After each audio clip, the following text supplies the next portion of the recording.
അവസാനം രാഹുൽ ഗാന്ധിക്ക് മുന്നിൽ തെരഞ്ഞെടുപ്പ് കമ്മീഷൻ കീഴടങ്ങിയിരിക്കുന്നു. നമുക്കറിയാം, ഒരു ജനാധിപത്യ രാജ്യം എന്നുള്ള നിലയിൽ ഇന്ത്യ സുതാര്യമായ തെരഞ്ഞെടുപ്പിനെ ആഗ്രഹിച്ചുകൊണ്ടിരിക്കുകയാണ്. അതിനുവേണ്ടി തന്നെയാണ് പ്രതിപക്ഷ നേതാവ് എന്നുള്ള നിലയിൽ രാഹുൽ ഗാന്ധി പോരാടുന്നതും. മഹാരാഷ്ട്ര തെരഞ്ഞെടുപ്പ് അട്ടിമറി ആരോപണം അദ്ദേഹം ഉന്നയിച്ചു കൊണ്ടിരിക്കുന്നതും ഇന്ത്യയുടെ ജനാധിപത്യത്തിന് കളങ്കം വരാൻ പാടില്ല എന്നുള്ളത് കൊണ്ട് തന്നെയാണ്. ഇപ്പോഴിതാ ആ മഹാരാഷ്ട്ര തെരഞ്ഞെടുപ്പ് അട്ടിമറി ആരോപണത്തിൽ രാഹുൽ ഗാന്ധിയുടെ പരാതികൾ കേൾക്കാൻ തയ്യാറെന്ന് തെരഞ്ഞെടുപ്പ് കമ്മീഷൻ വ്യക്തമാക്കിയിരിക്കുകയാണ്. പരാതികൾ എഴുതി നൽകണമെന്നാണ് തെരഞ്ഞെടുപ്പ് കമ്മീഷന്റെ നിർദ്ദേശം. ശരിക്കും പറഞ്ഞാൽ രാഹുൽ ഗാന്ധിയുടെയും കോൺഗ്രസിന്റെയും വാക്കുകൾ കേൾക്കാൻ തയ്യാറാകാതെ നിന്ന കമ്മീഷൻ, തെരഞ്ഞെടുപ്പ് കമ്മീഷനും കേന്ദ്രവും ഇപ്പോൾ രാഹുൽ ഗാന്ധിയുടെ വാക്കുകൾ കേൾക്കാൻ തയ്യാറാകുന്നു എന്ന് പറയുമ്പോൾ വലിയൊരു മാറ്റത്തിലേക്കാണ് രാജ്യം പോകുന്നത്. പ്രതിപക്ഷ നേതാവുമായി കൂടിക്കാഴ്ചയ്ക്ക് തടസ്സമില്ലെന്നും കമ്മീഷൻ വ്യക്തമാക്കിയിരിക്കുന്നു.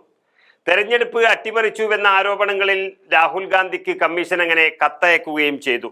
ഈ മാസം 12-ാം തീയതിയാണ് കത്തയച്ചത്. ചർച്ചയ്ക്കുള്ള തീയതി അറിയിക്കാൻ നിർദ്ദേശിച്ചുകൊണ്ടുള്ള കത്തിന് രാഹുൽ ഗാന്ധി മറുപടി നൽകിയിട്ടില്ല എന്നാണ് അറിയുന്നത്. ഏതായാലും രാഹുൽ ഗാന്ധിയുടെ വഴിയിൽ തന്നെ തെരഞ്ഞെടുപ്പ് കമ്മീഷനും വരികയാണ്. നേരത്തെ ഇന്ത്യൻ എക്സ്പ്രസിൽ എഴുതിയ ഒരു ലേഖനത്തിൽ മഹാരാഷ്ട്ര തെരഞ്ഞെടുപ്പിൽ വലിയ രീതിയിൽ ഒത്തുകളി നടന്നു എന്ന് രാഹുൽ ഗാന്ധി ആരോപണം ഉന്നയിച്ചിരുന്നു. അത് തെരഞ്ഞെടുപ്പ് കമ്മീഷനും അതുപോലെ തന്നെ കേന്ദ്രം ഭരിക്കുന്ന BJPക്കും വലിയ ക്ഷീണമാണ് സംഭവിച്ചത്. തെരഞ്ഞെടുപ്പ് കമ്മീഷനുടെ നിയമനത്തിനുള്ള പാനൽ അട്ടിമറിച്ചു എന്നതടക്കമുള്ള ഗുരുതരമായ ആരോപണമായിരുന്നു രാഹുൽ ഗാന്ധി അന്ന് ഉന്നയിച്ചത്.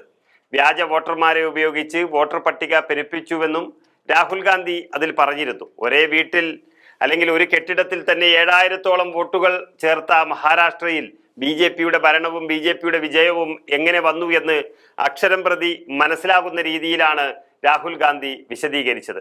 ആ ലേഖനം വലിയ രീതിയിൽ ചർച്ചയായതോടെ പ്രതികരിച്ചുകൊണ്ട് തെരഞ്ഞെടുപ്പ് കമ്മീഷനും രംഗത്ത് വരികയായിരുന്നു.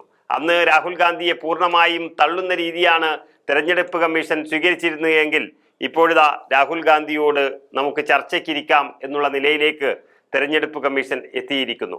രാഹുൽ ഗാന്ധിയുടെ അവകാശവാദം അസംബന്ധമെന്നായിരുന്നു അന്ന് തെരഞ്ഞെടുപ്പ് കമ്മീഷൻ പറഞ്ഞത്. വോട്ടർമാരിൽ നിന്ന് പ്രതികൂലമായ വിധിയുണ്ടായാൽ പക്ഷപാതപരമാണെന്ന് പറഞ്ഞ് അപകീർത്തിപ്പെടുത്താൻ ശ്രമിക്കുന്നത് ശരിയല്ലെന്നും കമ്മീഷൻ പറഞ്ഞിരുന്നു. ശരിക്കും പറഞ്ഞാൽ അതൊരു BJPയുടെ നാവിൽ നിന്നും വരുന്ന വാക്കുകളെ പോലെ കമ്മീഷൻ രാഹുൽ ഗാന്ധിക്കെതിരെ പറയാൻ ഉപയോഗിച്ചിരുന്നു. എന്നാൽ ഇന്ന് രാഹുൽ ഗാന്ധിയെ ക്ഷണിക്കുകയാണ് ഇതിനെക്കുറിച്ച് ചർച്ച ചെയ്യാൻ. ഇതിന് പിന്നാലെ തെരഞ്ഞെടുപ്പ് കമ്മീഷനെ വെല്ലുവിളിച്ചുകൊണ്ട് രാഹുൽ ഗാന്ധി ഒട്ടനവധി തവണ രംഗത്ത് വന്നിരുന്നു. നിങ്ങൾ കൊളിക്കാനൊന്നുമില്ലെങ്കിൽ ലേഖനത്തിൽ താൻ ഉന്നയിച്ച ചോദ്യങ്ങൾക്ക് മറുപടി പറയുകയും ആരോപണങ്ങളിൽ കഴമ്പില്ലെന്ന് തെളിയിക്കുകയുമാണ് വേണ്ടതെന്ന് രാഹുൽ ഗാന്ധി തുറന്നടിച്ചിരുന്നു. മഹാരാഷ്ട്ര നിയമസഭാ തെരഞ്ഞെടുപ്പിലെ വോട്ടർ പട്ടിക അടക്കം പുറത്തുവിടാൻ ധൈര്യമുണ്ടോ എന്നും രാഹുൽ ഗാന്ധി ചോദിച്ചത് നമ്മൾ കേട്ടതാണ്.